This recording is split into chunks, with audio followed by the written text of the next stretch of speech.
I trust you are aware that we're being controlled in every area of our lives, even the toothbrush that you will use tonight to brush your teeth with. Otherwise, what you're going to hear for the next few moments' time could be very disturbing to you.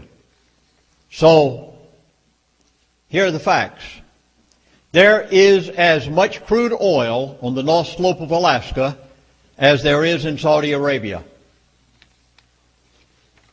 The governor of Alaska stated on the Bill Mayer TV show, Real Time, on March the 18th, 2005, there is potentially enough crude oil on the North Slope of Alaska to supply the entire United States of America for 200 years.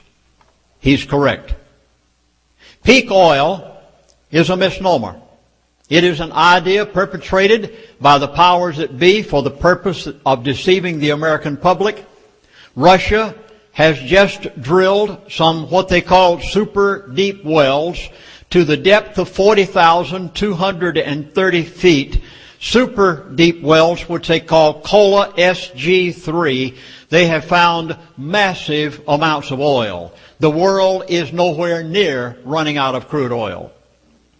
Gasoline at the gas pump could be less than $1.50 a gallon within the next 1 year here in the United States of America if only our President and Vice President and our administration in Washington would be honest with the American people.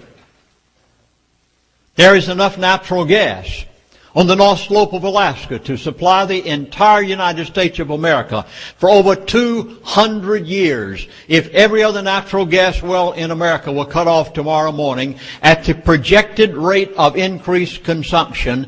Every 24 hours at Prudhoe Bay, Alaska, on the North Slope, where the large oil field is, they pump back into the ground 1 billion cubic feet of natural gas that comes up with the oil. You did hear correctly. I did not say million. I said 1 billion cubic feet. And just in case you would like some details and would wish to follow further with what I'm saying to attempt to prove right or wrong, try this one. Contact someone you know that works on the North Slope of Alaska, or anyone that has any contact with anyone there, and ask them this. They are using 48 747 type jet aircraft engines in order to pump that 1 billion cubic feet of natural gas back into the ground every 24 hours. If you want details, we can go as far as you'd like. Dr. Stan Monteith. You know who I'm speaking of, don't you? Very famous radio talk show host, very conservative individual. I've been on his station, on his program many times in the past year. Dr. Stan said to me a while back, he said, Lindsay, I like to prove what I have on my show. He said, can you in some way verify the information that you're giving in your book, The Energy Non-Crisis, and the other things that you have to say? And I said, well, Dr. Stan, for you, knowing who you are, and the fact that you will not tell false about what you hear, I say, yes, I will give you the name of an individual who right now is working for BP Oil Company. As you remember, BP bought out Arco, and BP and Arco were basically the ones that produced the entire Prudhoe Bay oil field, east and west side, Arco on the east side, BP on the west side. And I said, I will give you the name of an individual who still works there, that was back there during the days when I was there, that saw the Gull Island field brought in and proven. Dr. Stan Monteith took his phone number. I will not give his name for protection, because this man has said, if you can ever get a congressman who will make a congressional investigation out of this, he said, I will appear, even though it might cost me my life and my family.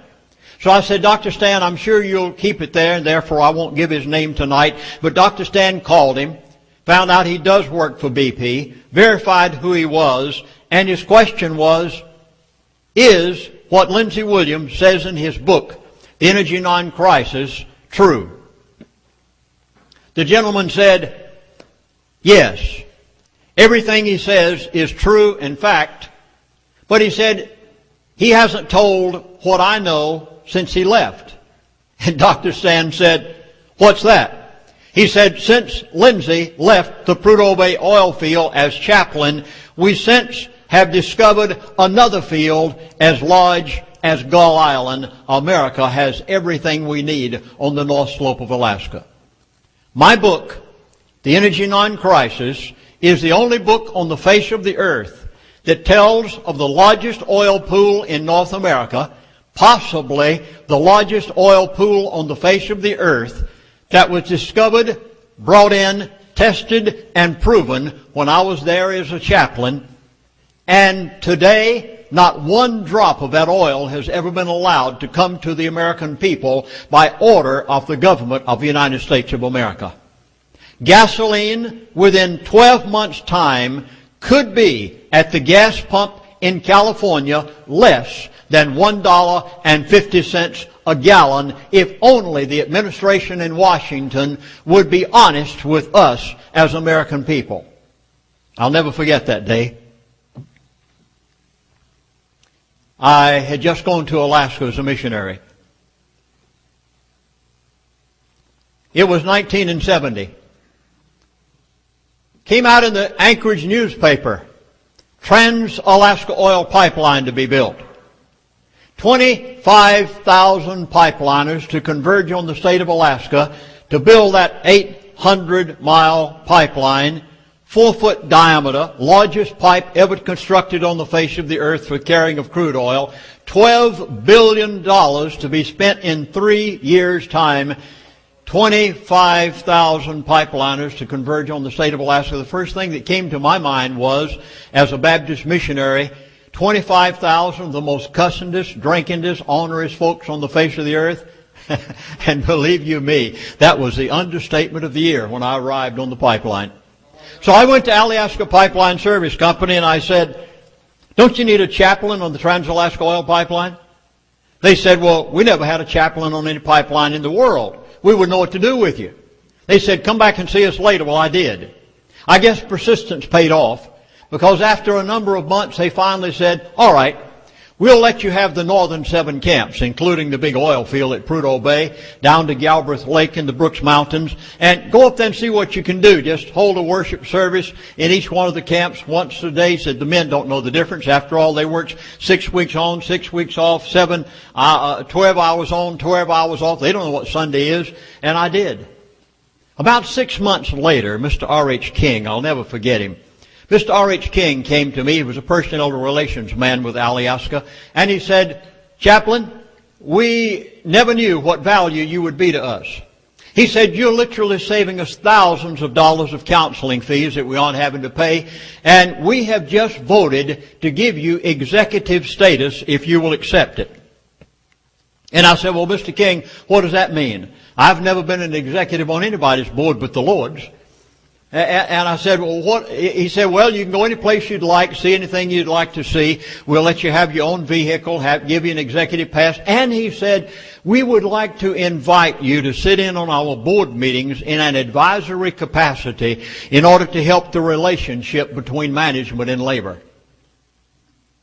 For the next 3 years' time, only by the providence of God, because it never could have been any other way,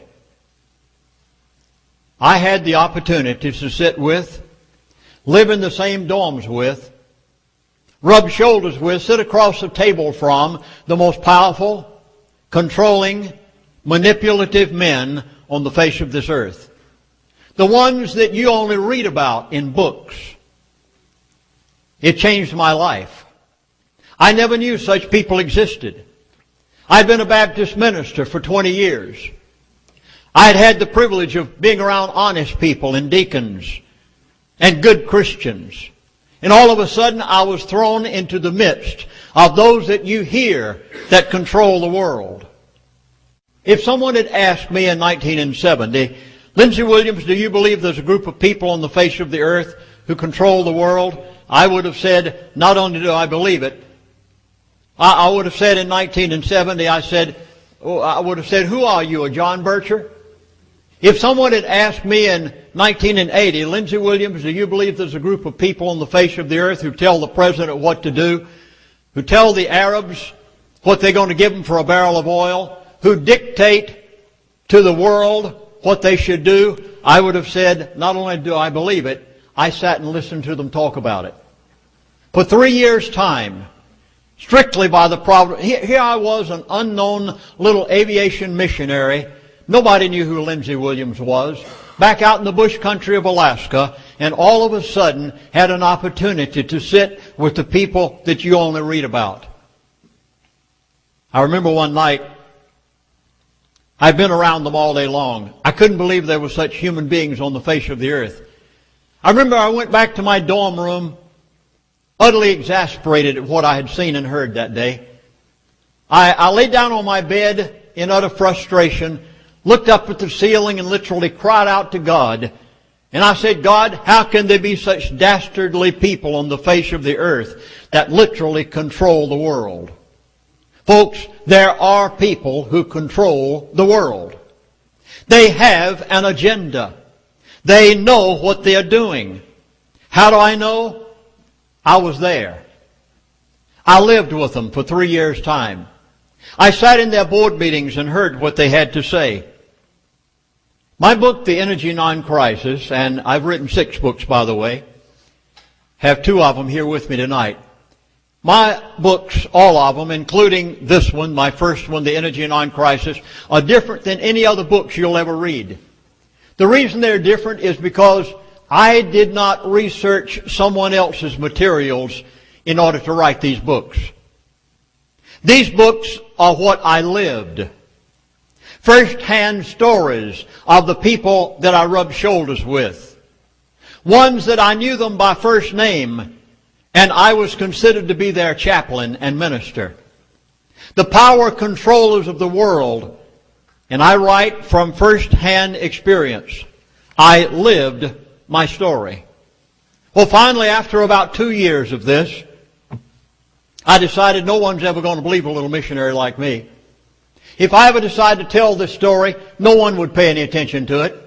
After all, how do they know I'm telling the truth? So I contacted a gentleman of great prestige, a man that I knew anyone would trust what he had to say. He writes the foreword to my book, The Energy Non-Crisis. His name is Senator Hugh Chance from the state of Colorado. And I said, Hugh, I'd like you to come to Prudhoe Bay and spend a week with me. I'll make all the arrangements with the oil company officials for you to see, talk with, have interviews with, anyone you'd like. He took me up on my offer. I made all the arrangements. He came to Prudhoe Bay. He spent 1 week with me. He interviewed every oil company official he wanted, from the senior executive with Atlantic Richfield down to BP oil company officials. And anyone that he wanted to talk with, they gladly gave him an interview. I will never forget what he said the day before he left. He said, Lindsay, you'll find it recorded, by the way, in my book, The Energy Non-Crisis. Senator Hugh Chance.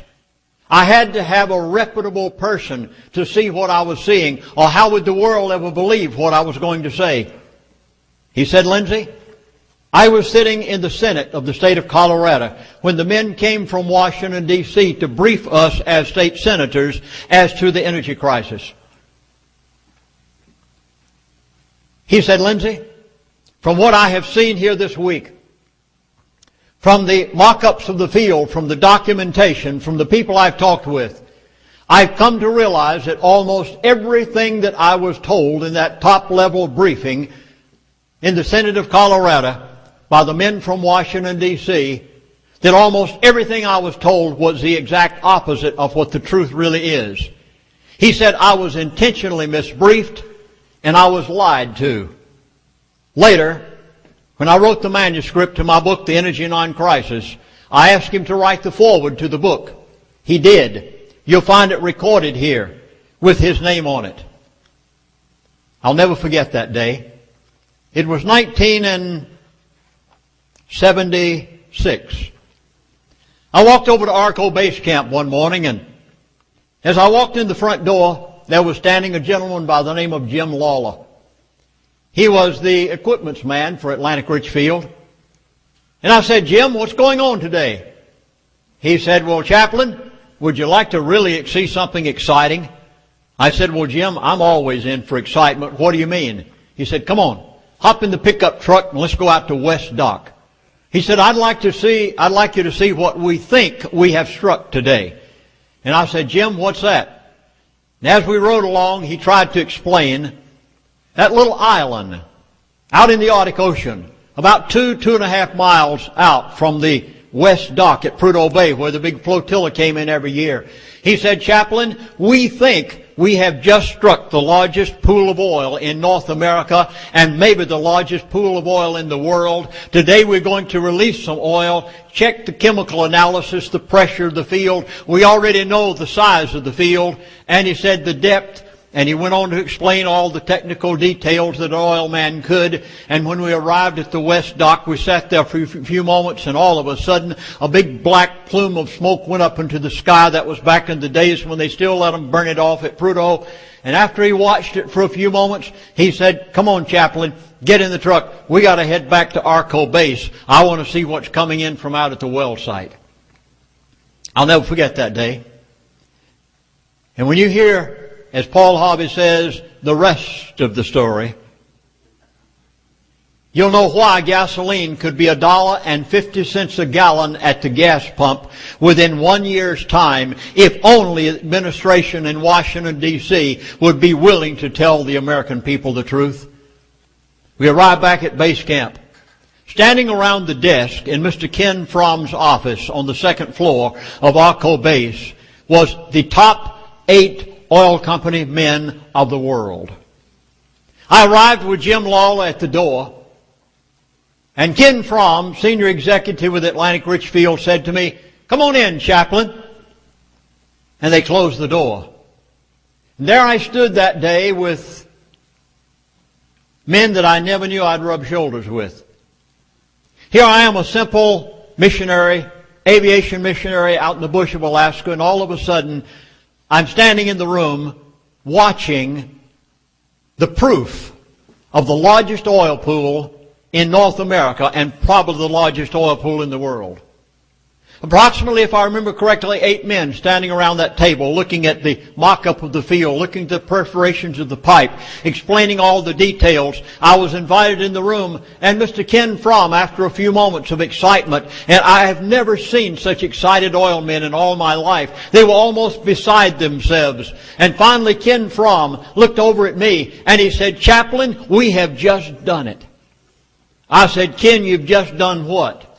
He said, we have just struck the largest pool of oil in North America. It should be headlines on every newspaper in America tomorrow morning. America energy independent. We don't need any more foreign oil. We can supply from our own soil. He said we have everything we need. He said, Chaplain, this is the most amazing find we've ever discovered in America. You can imagine that night I went back to my dorm room. First thing I wanted to do the next morning was get up and see the headlines on the Anchorage newspaper that came in on Wien Airlines' first flight to Prudhoe Bay. I rushed back over to Arco Base that morning to have breakfast, and I'd hardly walked in the door good, and the security guard caught me and said, Chaplain, don't you say a word to anybody. You go right straight upstairs and sit down in Mr. Ken Fromm's office. I said, well, what have I done wrong? He said, don't you even talk to me. He said, you go up there and sit down. I got orders to catch you as soon as you come in. I walked in Ken Fromm's office, sat down. A few moments he walked in, closed the door, sat down across the desk without a smile on his face, and looked up at me and he said, Chaplain, if I were you, I'd be a little careful about what you saw on yesterday and what you say. Because he said, you see, that information about that oil pool out at Gull Island and the Gull Island field has just been classified. He said there will be no oil released from it anytime soon. When my book, The Energy Non-Crisis, came out, there was a chapter in there that alluded to Gull Island, the first edition. This is a new, updated, and enlarged edition. Just after it came out, I had a phone call, maybe 2 or 3 months after it came out, from who do you think? Mr. Ken Fromm. The man who was responsible under Atlantic Richfield's leadership to develop the entire east side of the Prudhoe Bay oil field. I have never heard an oil man so mad in my life. He was beside himself. He said, "Lindsay, Atlantic Richfield has just fired me." I said, "What? You're a career man. You're the head person. You're the senior executive for the development of the oil field. You produce the cracking plant up there at Prudhoe for all the oil up and down the line. You know more about the Prudhoe Bay oil field than anybody. You came up on the first Rollicons that came up years ago." He said, "Yes, but Atlantic Richfield just fired me." I said, "Why, Ken?" Because he said, "They've come to realize that I was the one that allowed you to see the information that you wrote in your book, The Energy Non-Crisis." Now he said, "Lindsay, you're a missionary, a minister. You're not an oil patch man." And he said, "There are a few things in your book that are not letter perfect." He said, "Would you allow me," he said, "I'm so angry at Atlantic Richfield, would you allow me to rewrite your book for you? And make everything letter perfect?" I said, "Ken, I can't think of anything any better." Because he said, "They're going to try to discredit your book on the grounds of a few words that aren't right." For the next 30 days' time, Ken Fromm and I sat across the table from each other and rewrote this book, The Energy Non-Crisis, and he added a chapter. The only place on the face of this earth that you will find recorded the largest pool of oil in North America, and probably the largest on the face of the earth, that our president and our vice president, who are oil men, know about and will not tell you the facts. The only place on the face of the earth you'll find it documented, written word for word. They've never been able to question it, nor in any way say that it's incorrect, because Ken Fromm himself wrote it. The consistency of the oil, the perforations of the pipe, the depth of the field, the pressure of the field, the sulfur content, where it can be refined. It's all right here. The only place you'll find it on the face of the earth. Well, this new updated and enlarged edition came out, thanks to Ken Fromm. About a month or two later, I had another call from him. He said, "Well, Chaplain, I'm glad I helped you rewrite your book." He said, "Atlantic Richfield has just hired me back. They've given me a large increase of pay. They've promised me a bigger retirement. They're sending me to Houston to train all the executives that come to Prudhoe Bay from this point on." He said, "I won't be able to give you any more information." He didn't have to. He'd given me enough. Because if the oil, watch me now, you need to take this to heart, because I'm going to make some very drastic statements in a few moments. You think I've said something so far. I haven't said anything that you've ever heard me say before. Because I've only begun giving this in the last 6 months. I decided I could not keep quiet any longer, because your and my freedom is in jeopardy. And unless something is done, America is going to be a has-been. Gasoline at the gas pump, 1 year from now, here in California, could be less than $1.50 a gallon if the oil that our president and vice president know about on the North Slope of Alaska were allowed to come to the refineries in America.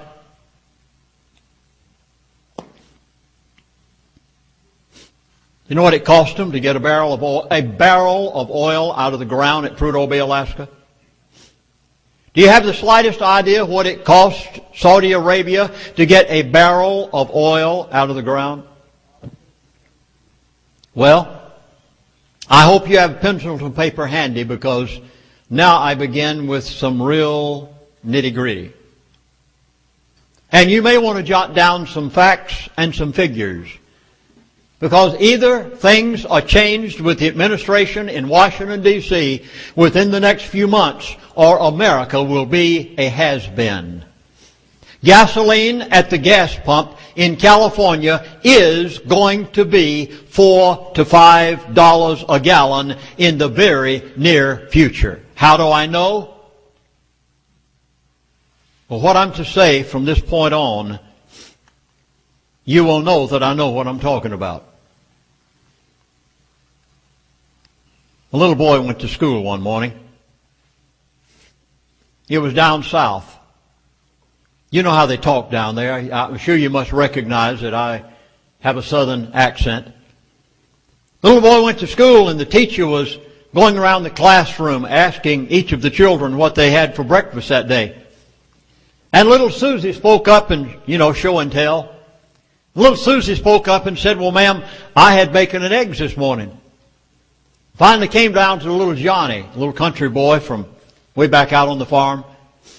The teacher said, Johnny, what did you have for breakfast this morning? And little Johnny said, well, ma'am, I ate 6 biscuits for breakfast today. And the teacher said, oh, Johnny, that's not correct English. She said, the word is not it, it's 8. He said, well, maybe it was 8 I ate. Now, I'm going to make you a promise. What I have to say from this point on is not going to be a play on words.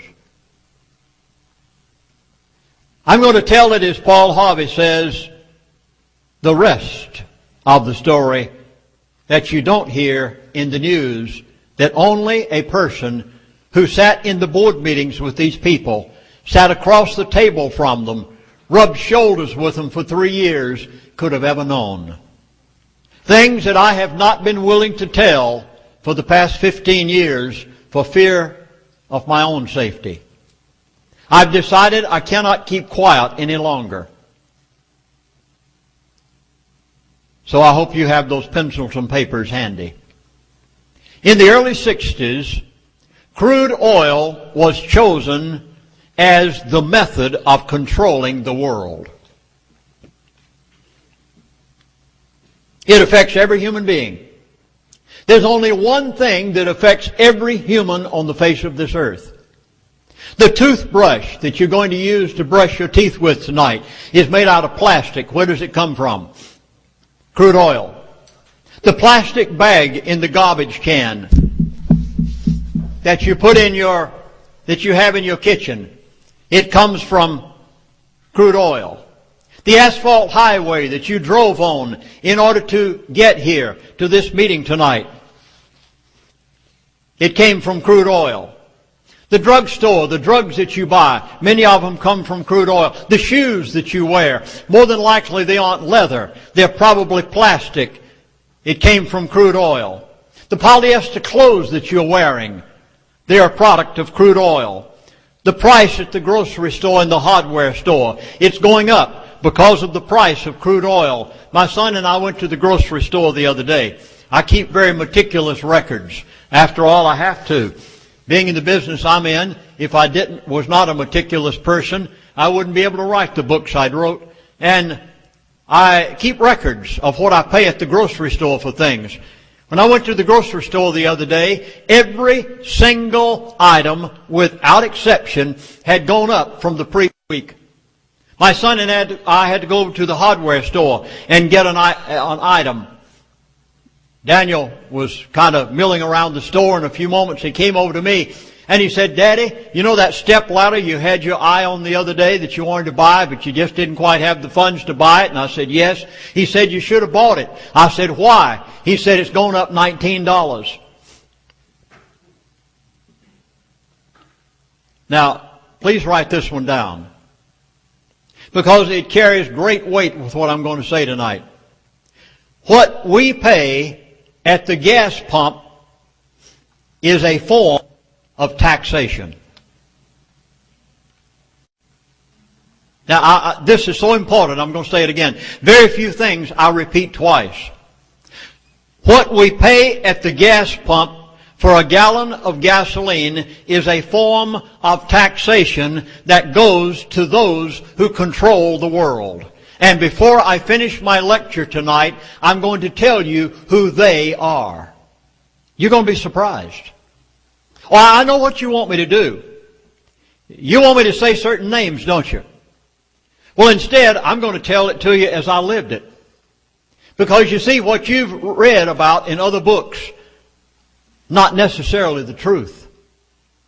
You're going to be amazed at who they are.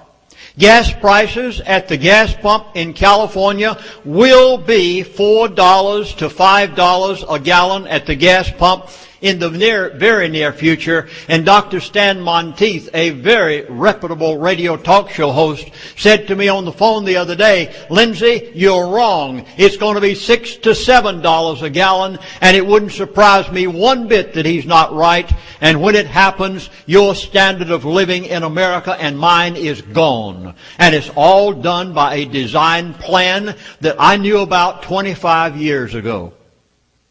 And I've tried my best to warn the American people for 25 years. And this may be your last chance to do something about it. Those in Washington are scared to death. They're scared to death to tell you the truth. They don't dare tell you the facts. I'm going to in a few moments. And you take it to them. And you try to tell them yourself if you can. Otherwise, we've had it. Why don't they tell you? Why doesn't President Bush tell you the truth? Why doesn't Mr. Cheney tell you the truth? CEO of Halliburton at one time. He knows it. Why don't they tell you the truth? I'll tell you why. They know what happened to John F. Kennedy when he did. And they shake in their shoes. They know what happened to Larry McDonald on Flight 007 when the powers that be had him destroyed. They know what happened to George Hansen, the man from Idaho who was in the Congress of the United States of America, and they destroyed him, destroyed his family, his home, his position, and after they had totally destroyed him physically and mentally, they patted him on the back and said, "Oh, George, go on. We can't find a thing wrong that you've done." Every man in Washington knows. Even to some of the congressmen you respect, and they wouldn't dare tell you the truth. But here it is. It'll be on tape tonight. I have it back on the table already taped. There was, back in the 60s or 70s, a gentleman by the name of Henry Kissinger. He was Secretary of State of the United States of America. While he was Secretary of State, he traveled to almost every oil-producing country in the world. He went to Saudi Arabia. After all, the Arabs had been nothing but nomads, roaming the deserts, riding on camels for many, many years. And he said to them, "I'll make you rich. I'd like to cut you a deal. And if you will go along with my deal, I'll see to it that we buy oil from you in America." Now, watch carefully and you'll understand why that oil from the North Slope of Alaska cannot be allowed to be brought to the refineries of America. Are you ready? Henry Kissinger said, "I'll cut you a deal." Oh, they said, "What is it?" He said, "We'll buy oil from you. We'll make you wealthy. You'll be sheikhs and sheiks. You can have everything you ever wanted." Oh, they said, "What's the deal?" He said, "Number one, you must denominate all oil sales in dollars." Oh, they said, "Gladly. We have no problem with that." He said, "Secondly, you can have a certain percentage of that money to build your own country, your infrastructure, and the people that are there, and to supply for your country. But you must take a certain portion of the money that we buy oil from you with. You must take a certain portion of those American dollars and buy our national debt."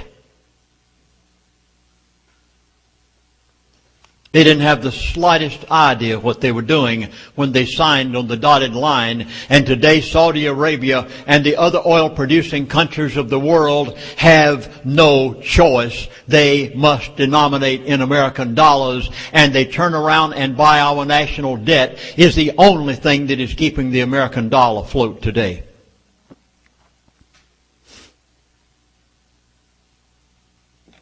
There were two countries that wouldn't sign.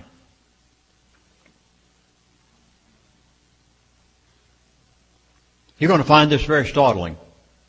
I'm going to give names and dates and places.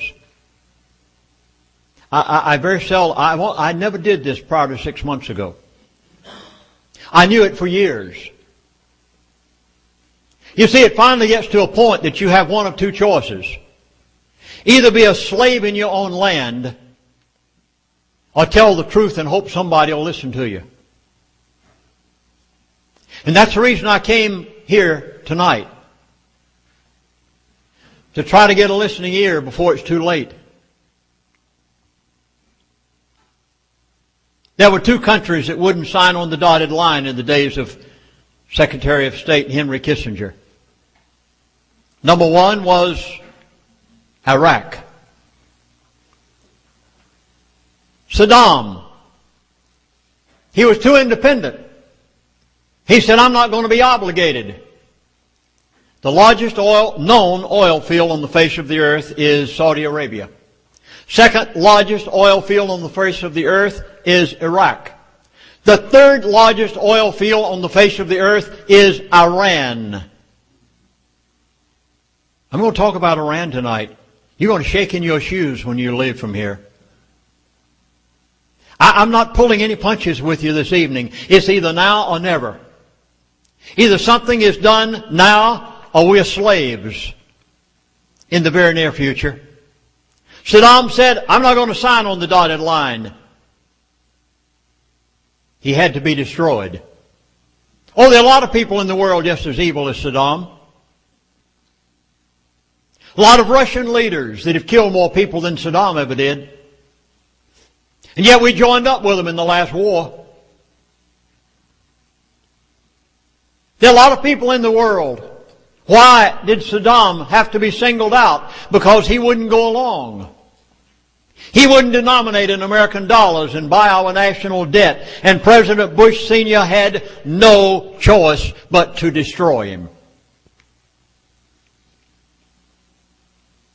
Now there's a name you'll want to jot down. The name is Abner Dethry. D-E-T-H-R-E-Y. I give it to you for one reason and one reason only. He appeared with me on a radio talk show just a few weeks ago. He has never done it before. He worked for the State Department and the CIA and was one of the individuals that was sent by our State Department to Saddam Hussein in February through May of 1990. To tell Saddam Hussein, our State Department will not intervene if you invade Kuwait. It was sent by our top officials and echelon to Saddam. We will not. You do remember that prior to the last war that Iraq and Kuwait were one country, and Saddam was merely going back in to take back that which had been divided after the last war. And our State Department sent the message by Abner Dethry, who appeared with me on a radio talk show. It is recorded by the talk show host, and he said he took the message to Saddam from our State Department to tell them, we will not intervene if you invade Kuwait. It was all a setup by George Bush Sr. Because on August the 1st, 1990, Iraq invaded Kuwait. It was intentional. Our State Department wanted an excuse to topple Saddam. And they used the invasion, which they had told him they would not intervene with, so that George Bush Sr. would have an excuse to invade him. Saddam was a little too strong for them. George Bush Sr. didn't get elected again. He had to wait 8 years. His son got in. He had to finish the job.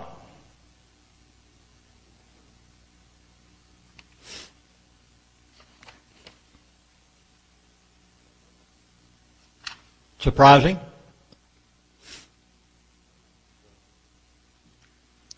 Jot this statement down, if you will, please. The standard currency of the world is oil. Whatever oil is denominated in will determine what the standard currency of the world is. The Federal Reserve note is nothing but a piece of paper. It is not the standard currency of the world. At one time it was solid. You remember it. Back in 1960, you could take one of these into a bank and buy one of these. Can you today? A silver dollar now costs $20 to $25, depending on its quality. That $1 piece of paper will not buy it anymore. If Iraq, if we fail, it's not going to be because we don't give them a democracy. Oh, by the way, you do know that we are not a democracy. I pledge allegiance to the flag of the United States of America and to the republic for which it stands. Not democracy. A democracy is we, the sheeple. A republic is we, the people. They want a democracy given to Iraq because they want control by the oil men of the world. And if they do not succeed, the American dollar is going to be worthless. It's not the fact that we don't win. It's the fact that if they don't succeed, they have big, big problems on their hands. Now they're faced with something else. They're faced with Iran, the third largest oil field on the face of the earth. The Bush-Cheney dynasty is literally milking America for everything it's worth. The powers that be have an agenda. They know what they're doing. I heard them talk about a 30-year plan for the Arabs when I was the chaplain on the Trans-Alaska Oil Pipeline, and I have watched them carry out their plans meticulously without one single flaw. Now, before I give the next very startling portion of this lecture, I want to give an example. You'll very readily recognize this. Any of you who are 50 and above, you'll easily remember back these days. In 1984, I had a phone call one day. It was from Mr. Ken Fromm. He was back with Atlantic Richfield down in Houston. You know, even the powers that be sometimes are a little proud and haughty. Have a good time bragging. And he used to call me up on the phone from time to time, and he'd say, well, Lindsay, this, that, and the other. And this time he called me up on the phone, and he said, Lindsay, are you going to be speaking anywhere around America over the next month or two? I said, yes, Ken. In fact, next week I leave to go to Seattle, Washington, and about 2 or 3 months later, finally wound up in Southern California with speaking engagements. He said, well, Lindsay, I'd like you to tell your audiences everywhere you go something that is going to kind of put your speech on the map. He was bragging, feeling good that day. And I said, Ken, what do you mean? Now, oil at that time was $32 a barrel. We thought it could never go any higher or the world would go broke.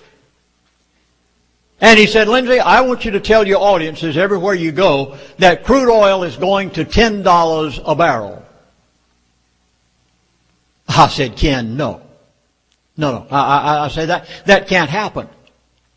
I said it would break the Arab world. It would break the oil-producing countries of the world. I said the people would rise up against their leaders and against their sheikhs and sheiks. I said, no, that can't happen. You can't go to $10 a barrel. Ken said very quietly on the phone, Lindsay, come on now. You sat in our board meetings. You know who tells OPEC what we're going to give them for a barrel of oil.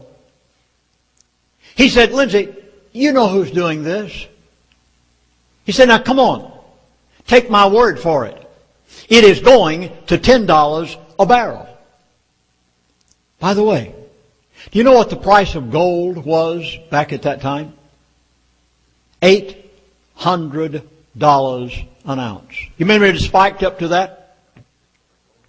The powers that be who had made the Arabs and the other oil-producing countries of the world had said to these wealthy sheikhs and sheiks and others, they'd said, buy gold.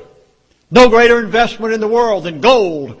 They bought it. They bought it by the train car loads. They lined their swimming pools with it. They bought their Rolls Royces and their gold. They had everything they wanted, and they'd paid $700 and $800 an ounce for it because they'd been told by the people who I'm going to tell you who they are before I finish my lecture tonight. You're going to be surprised who they are. They'd been told by those people to buy gold, and they did. But you see, it was all a trap. Just like what's happening right now in our economy. Interest-only mortgage on your house, it's a trap. On and on and on I could go, it's a trap. They know what they're doing. Taking interest down to 1%, it was a trap. They told the Arabs, buy all this gold, it was a trap. Ken Fromm said, Lindsay, it's going to $10 a barrel. I begun telling that to my audiences as I arrived in Washington State. Sometimes the people in the audience would literally start giggling. They thought you're crazy. You know what you're talking about. When it finally happened that it went to $11, didn't quite go to 10, went to $11 a barrel. When it went to $11 a barrel, I thought my telephone was going to ring off the hook. Everybody said, you're a prophet. I said, no, I'm not a prophet. I just know the people who are doing it. You know what the price of gold went to at the same time that oil went to $11 a barrel? You know what it went to? Remember? Went down to $300 an ounce. Who took it there? Same people that are taking it up right now. Why did they take it there? Because they knew that the oil-producing countries of the world who had signed on the dotted line, whom they had sold their gold to at $700 and $800 an ounce, would now have to sell it in order to maintain their economy, and they would have to sell it back to the same people they bought it from for $700 and $800 an ounce. They would have to sell it back to them in order to be able to put food on the table in their countries. They'd have to sell it back for $300 an ounce. It was all done by a designed, manipulated plan, planned in advance, and I knew it 6 months before it happened. Because I'd been told so by the senior executive of Atlantic Richfield, who kind of giggled over the phone and said, Chaplain, come on now. You know who's doing this. Someone said to me a while back, Chaplain Williams, don't you think it's time to brush down the cobwebs and start all over again? I said, no. I think it's time to kill the spider.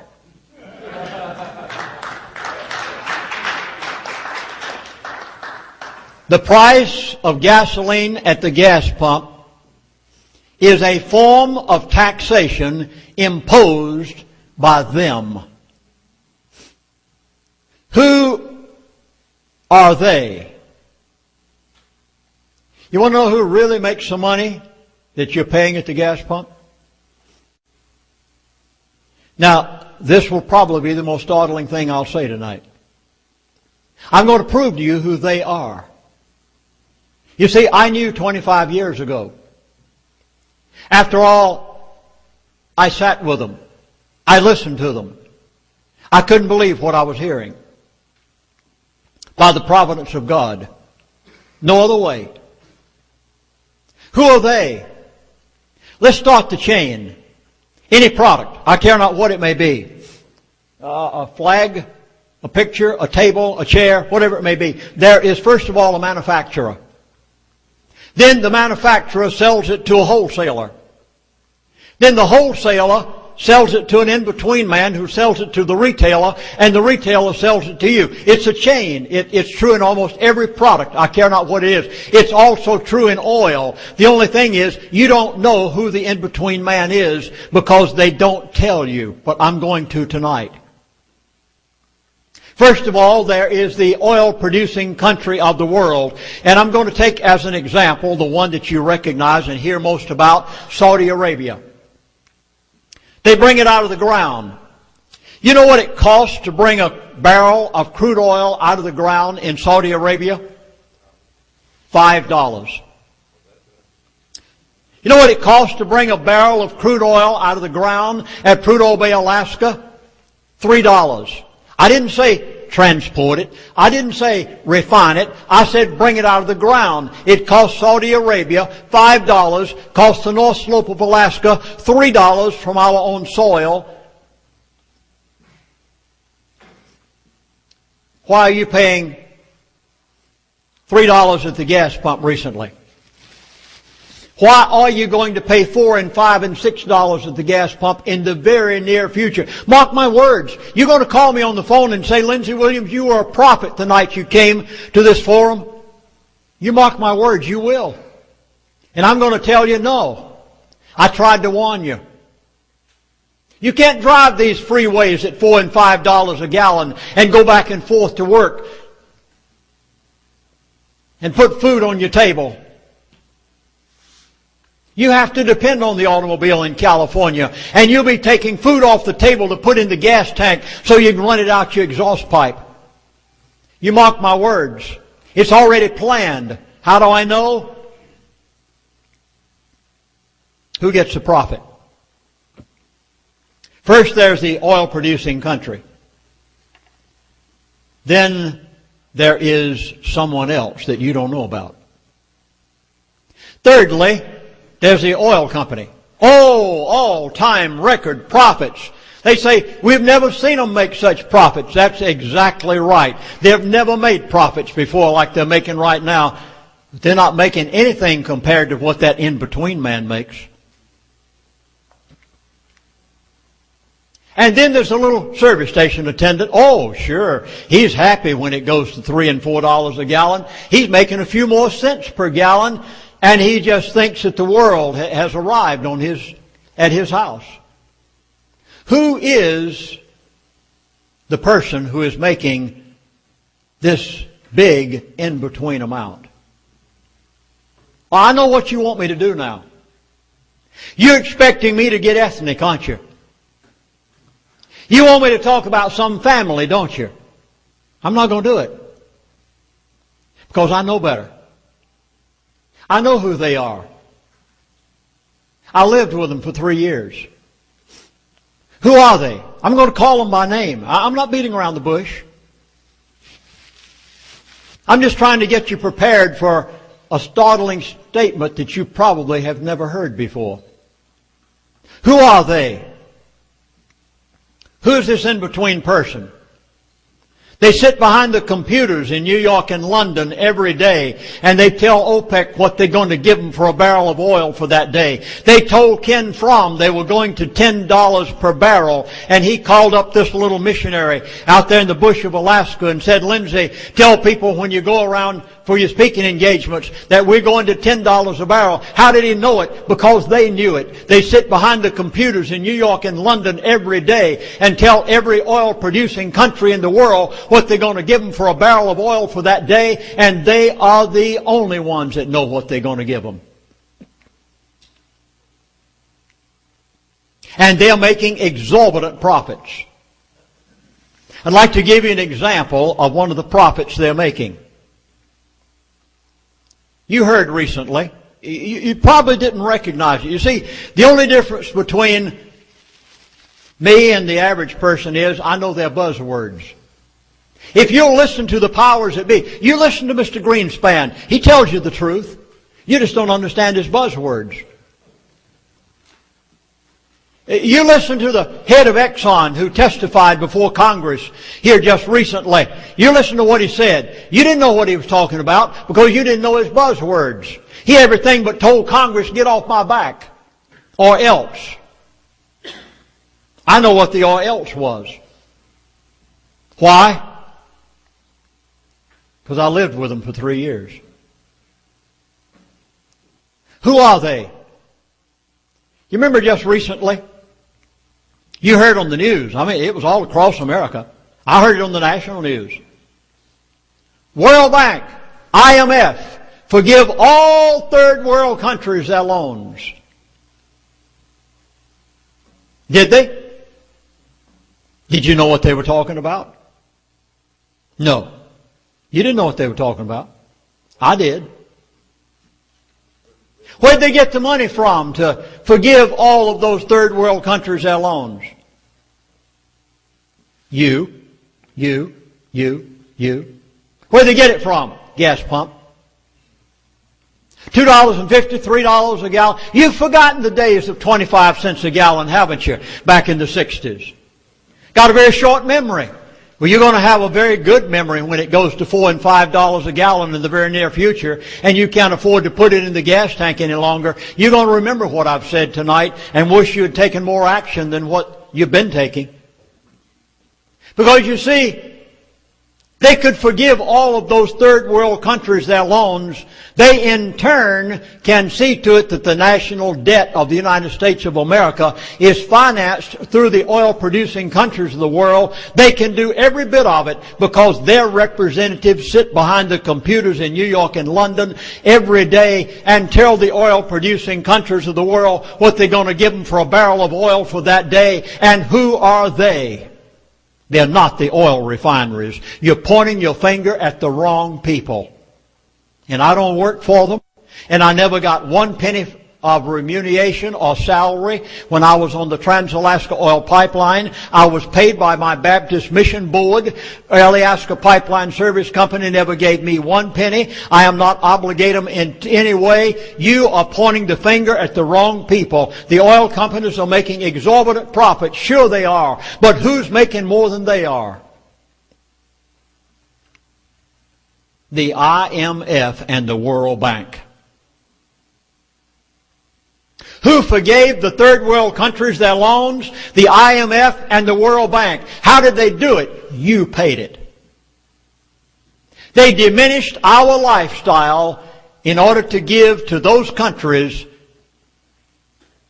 Oh, you think for a moment's time that they're not going to make us on the level of a third world country within the next few years? They sure are, because you're going to pay for your own demise at the gas pump. There's only one thing that touches the life of every human being on the face of this earth, and that is crude oil. They chose it as a method of controlling the world in the early 60s, and now the World Bank are the ones that every day the transfer of oil from those third world countries to the oil refineries, and they're the ones making the exorbitant in-between profits, and you will never find it out by reading anybody's books. And I would have never known it had I not been there and had been told it.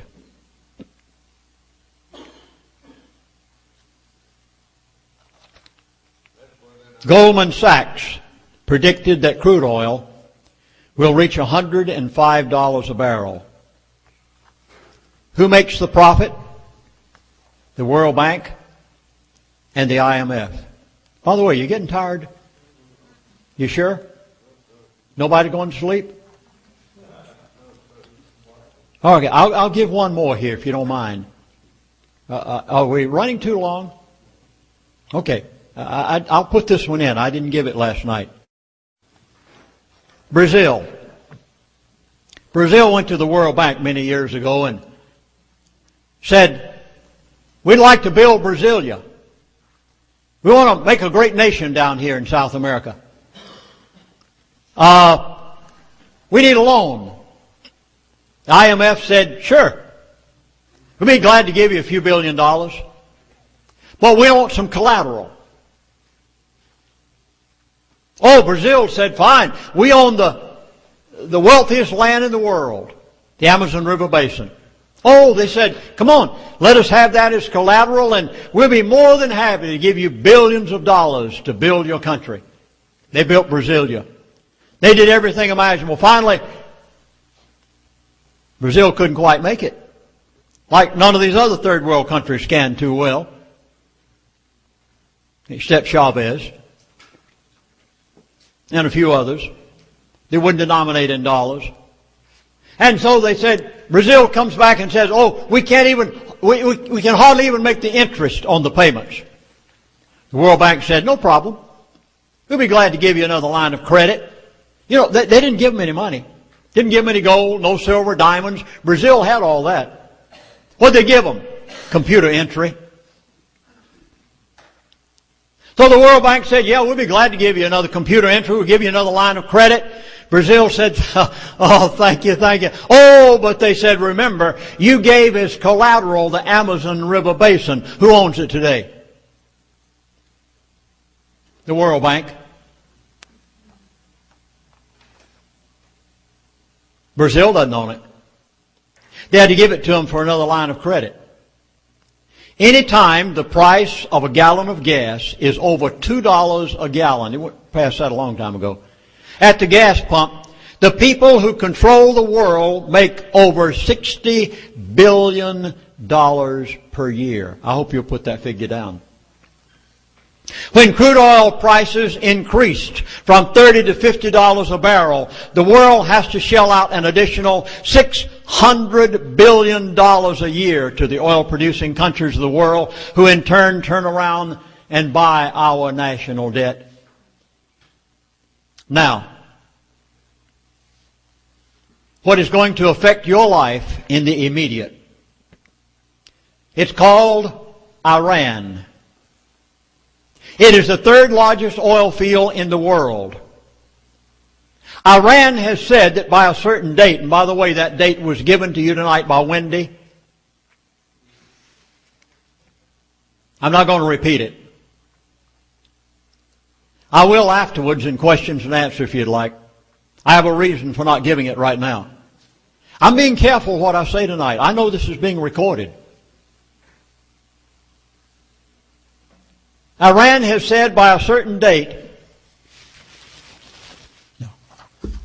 we are going to flood the world with cheap oil. They have built their flow line pipes. They have their ports ready. They already have their oil wells drilled. They have the third largest oil field in the world. They've said we are going to flood the world with cheap oil. And, here's the clincher, we are going to denominate all oil sales in euros. Our president and vice president and Congress are shaking in their shoes because they know that if Iran succeeds on the date that they have said, that it will collapse the American dollar. Something must be done with Iran before that date. Watch out. A lot of people in the world have a nuclear bomb besides Iran. Why don't they go after them? North Korea, Israel, China. I could go on and on. Why don't they take them on? They have to have an excuse. You see, it was weapons of mass destruction. Did they exist? Why are they going to take Iran on now? Oh, you'll hear every reason in the world. There's a reason they won't tell you. They know that if Iran succeeds on the date that they say they're going to, it will collapse the American dollar. Because they'll undercut everybody in the world on oil sales. When President Eisenhower was President of the United States of America, someone came to him one day and they said, President, Smedley Butler is like you. President Eisenhower said, no. He had such a great admiration for Major General Smedley Butler, he said, I would like to be like him. Smedley Butler wrote a book. I'm going to give you a quote out of it. War is a racket. It always has been. It is possibly the oldest, easily the most profitable, surely the most vicious. It is the only one in which the profits are reckoned in dollars and the losses in lives. Only a small inside group knows what it's all about. It is conducted for the benefit of the very few at the expense of the very many. Out of war, a few people make huge fortunes. Now, normally authors don't recommend other authors' books. I'm going to do so tonight. His name is John Perkins. You must get his book entitled The Confessions of an Economic Hitman. It is must reading after what you've heard me say tonight. He says it in a different vein, but he says the same thing. John Perkins, I don't know how he's still alive. John Perkins was an insider.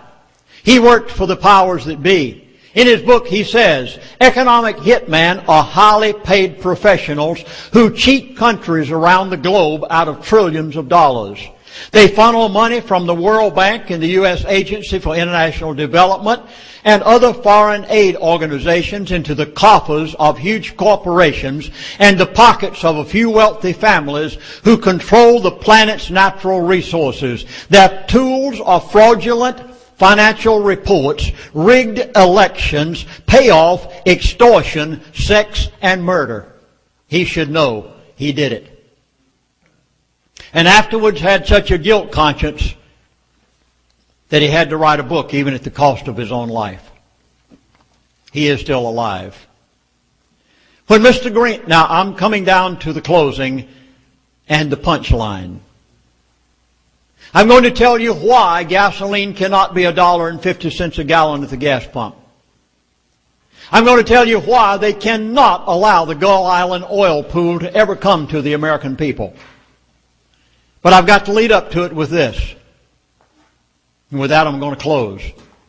Mr. Greenspan, Federal Reserve Chairman, when he began his tenure in office, the American debt was $1.5 trillion. Today, the debt in the United States of America, and we say he's done such a marvelous job with our economy. Today, the debt is $8 trillion plus. In the month of September, go back, by the way, in your computer, you'll be able to look this up for yourself. The U.S. Treasury Bureau of Public Debt website on one day in the month of September, recorded that the national debt went up $60.1 billion in one day. You can find that on your website. It was published. Our present administration, in the month of October, the Bush administration ran up a national debt of $94.4 billion in 1 month.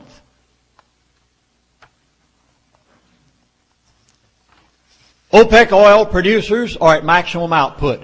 Saudi Arabia can't produce anymore till they dig some more wells and put in some more flow line pipes. Every oil refinery in America is operating at 90+ capacity. No new oil refineries have been built in the United States of America for over 20 years, and it's done by a design plan. The U.S. is importing 400,000 gallons of gasoline a day from other countries. The U.S. had 321 refineries in 1981. The U.S. only has 149 refineries today. Many plants are operating 24 hours a day with no downtime for maintenance to supply the growing demand. We are operating at 90+ output capacity, and the least little bobble and the gasoline stations would have up signs, no gas available. Now, here is the rest of the story.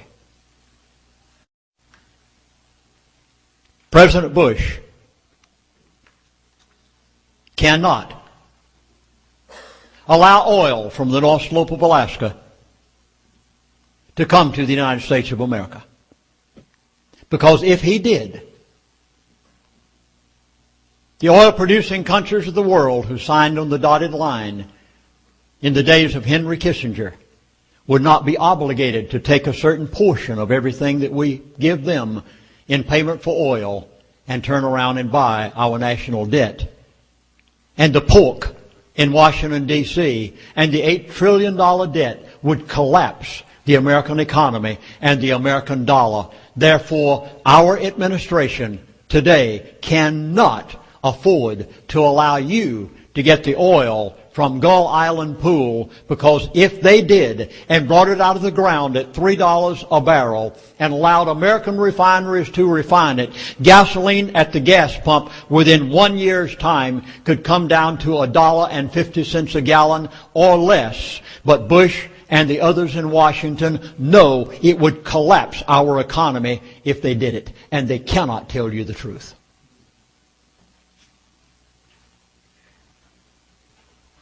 Somebody must buy our national debt. Many others are besides just the oil-producing countries, but they alone would cause our dollar to collapse. Mark my words. You will be paying $4 to $5 a gallon at the gas pump in the very near future. Why? You will be paying the national debt through the gas pump. You will be paying the third world countries' loans at the gas pump, taking it off of the table where your children need food, by a design plan which I knew about 25 years ago and begged the American people to listen. Have you ever wondered what happened to the 56 men who signed the Declaration of Independence? 5 signers were captured by the British as traitors and tortured before they died. 12 had their homes ransacked and burned. 2 lost their sons in the Revolutionary Army. Another had 2 sons captured. 9 of the 56 fought and died from wounds and hardships of the Revolutionary War. They signed and they pledged their lives, their fortunes, and their sacred honor. What kind of men were they? 24 were lawyers or jurists. 11 were merchants. 9 were farmers and large plantation owners. Men of means, well educated. But they signed the Declaration of Independence knowing fully well that the penalty would be death if they were captured.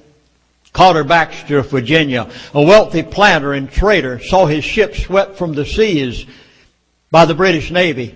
He sold his home and properties to pay his debts and died in rags. Thomas McKean was so hounded by the British that he was forced to move his family almost constantly. He served in Congress without pay, and his family was kept in hiding. His possessions were taken from him, and poverty was his reward. Vandals and soldiers, or both, looted the properties of Ellery, Clymer, Hall, Walton, Gwinnett, Haywood, Rutledge, and Middleton.